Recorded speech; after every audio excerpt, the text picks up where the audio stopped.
And the result of this has been the first, पहला काम इस चक्रव्यूह ने क्या किया, जो हिंदुस्तान को रोजगार देते हैं, स्मॉल एंड मीडियम बिजनेसेस हैं, जो करोड़ों युवाओं को रोजगार देते थे, उन पर इस चक्रव्यूह ने आक्रमण किया। कैसे किया? नोटबंदी, जीएसटी और टैक्स टेररिज्म। आप लोग आतंकवाद की बात करते हो, पूरे देश में अगर कोई भी व्यक्ति छोटा बिजनेस चलाता है तो रात को उसको फोन कॉल आता है इनकम टैक्स डिपार्टमेंट से, जीएसटी से, और टैक्स टेररिज्म का वो शिकार बनता है। इस टैक्स टेररिज्म को रोकने के लिए बजट में आपने कुछ नहीं किया है। तो टैक्स टेररिज्म के कारण, और ये जो आपकी नीतियां हैं, जो आपने कोविड के समय बड़े बिजनेसेस की मदद की और जो स्मॉल एंड मीडियम बिजनेसेस थे उनको खत्म किया, उसके कारण आज हिंदुस्तान के युवाओं को रोजगार नहीं मिल सकता है। बिल्कुल एक युवा को रोजगार नहीं मिल सकता है। अब फाइनेंस मिनिस्टर बैठी हैं, अब युवाओं के लिए आपने क्या किया? बजट में आपने इंटर्नशिप प्रोग्राम की बात करी, और यह शायद एक मजाक है, क्योंकि आपने कहा कि ये इंटर्नशिप प्रोग्राम सिर्फ हिंदुस्तान की 500 सबसे बड़ी कंपनियों में होगा, और 99% जो हमारे युवा हैं उनको इस इंटर्नशिप प्रोग्राम से कुछ लेना देना नहीं, कोई फायदा नहीं होने वाला है। तो आपने पहले टांग तोड़ दी और उसके ऊपर आप बैंडेड लगाने की कोशिश कर रहे हैं। मेन मुद्दा आज युवाओं का एग्जाम पेपर लीक है। जहां भी हम जाते हैं, आपने बेरोजगारी का चक्रव्यूह बना दिया इनके लिए, और जहां भी हम जाते हैं वो कहते हैं देखिए बेरोजगारी है मगर पेपर लीक भी होता है। तो आपने एक साइड पेपर लीक चक्रव्यूह, दूसरी साइड बेरोजगारी चक्रव्यूह। पेपर लीक मैं आपको बताता हूं 10 साल में 70 बार हुआ है। अगर आप जानना चाहते हैं, 10 साल में 70 बार हुआ है। तो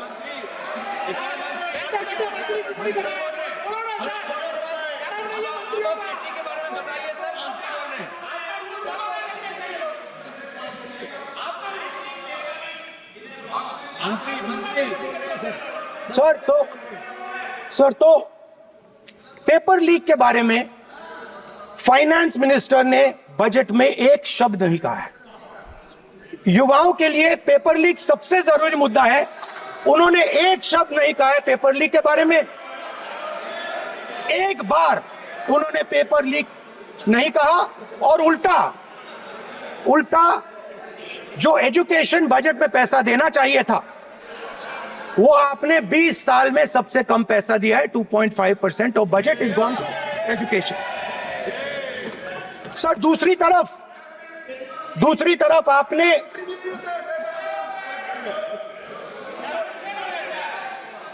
आपके नहीं मानते सर, ये रनिंग कमेंट्री कर रहे हैं सर। दूसरी तरफ पहली बार सेना के जवानों को आपने अग्निवीर के चक्रव्यूह में फंसाया। सही बात। इस बजट में अग्निवीरों के पेंशन के लिए 1 रुपया नहीं है। आप अपने आप को देशभक्त कहते हो, मगर जब अग्निवीरों की मदद करने की बात आती है, जवानों को पैसा देने की बात आती है, तो बजट में आपको 1 रुपया नहीं दिखाई देता। उनकी पेंशन के लिए 1 रुपया आपने नहीं दिया।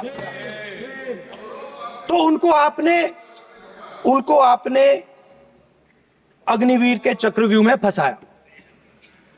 उसके बाद सर जो अन्नदाता हैं वो चक्रव्यूह से निकलने के लिए, आपके चक्रव्यूह से निकलने के लिए जो आपने बनाया 3 काले कानून, जमीन अधिग्रहण बिल को आपने कमजोर किया, उनको आप सही दाम नहीं देते हो।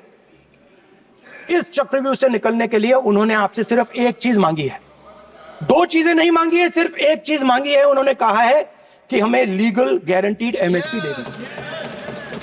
आपने उनको बॉर्डर पे बंद कर दिया, रोक दिया, आज तक रोड बंद है। आप उनसे बात करने को तैयार नहीं है। वो यहां आए, मुझसे मिलने आए, आप उनको अंदर नहीं आने दे रहे थे। माननीय सदस्य, आप सदन में असत्य नहीं कहे। आप वो सर, आप असत्य- देखिए, एक मिनट, हाँ चलिए, चलो,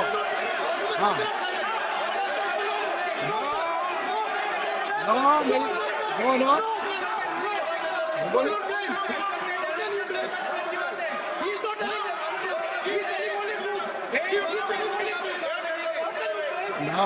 सर मैं बताता हूं, सर मैं आपको बताता हूं सर, 1 सेकंड सर, मैं आपको फैक्ट बताता हूं सर, जो मुझे 1 सेकंड, हाँ बता, मैं आपको फैक्ट बताता हूं, फिर आप मुझे करेक्ट कर दीजिए स्पीकर सर। फार्मर्स का डेलीगेशन, नहीं सर, मैं आपको फैक्ट बताता हूं।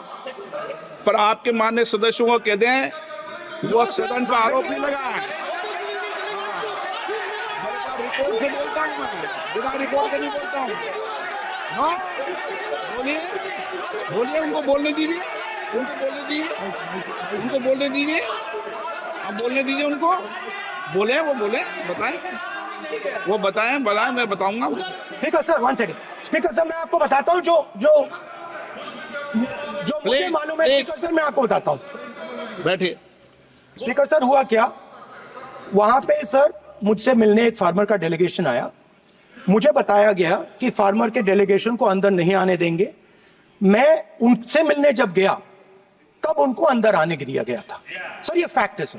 अब पता नहीं कोई मिसकम्युनिकेशन हुआ, वो अलग बात है, बट फैक्ट ये है कि जब मैं मीडिया के साथ वहां गया तब दरवाजे पार्लियामेंट के, संसद के उनके लिए खुले, उससे पहले वो बंद थे। ठीक है। और ये आप उनसे भी पूछ लीजिए सर। प्लीज नो, प्लीज एक मिनट प्लीज, आपने विषय उठाया इसलिए मैं बोल रहा हूं। ऐसे तो सदन की व्यवस्थाओं पर सवाल नहीं उठाना चाहिए। किसको आने दें, 1 मिनट प्लीज बैठिए, किसको आने दें, किसको अलाउ नहीं करने दें, ये स्पीकर का जुडिक्शन होता है। नंबर 1, जब ये सूचना आई आप मिले, उनसे अंदर मिले, लेकिन उसमें एक सदन की मर्यादा का उल्लंघन हुआ कि कभी भी सदन में माननीय सदस्य के अलावा दूसरा कोई व्यक्ति बाइट नहीं दे सकता। और हाँ, और आपकी मौजूदगी में बाइट दी, ये क्लियर करना चाहता हूँ। सर ये टेक्निकलिटी है सर, ये मुझे मालूम नहीं थी। कोई बात बट सर प्लीज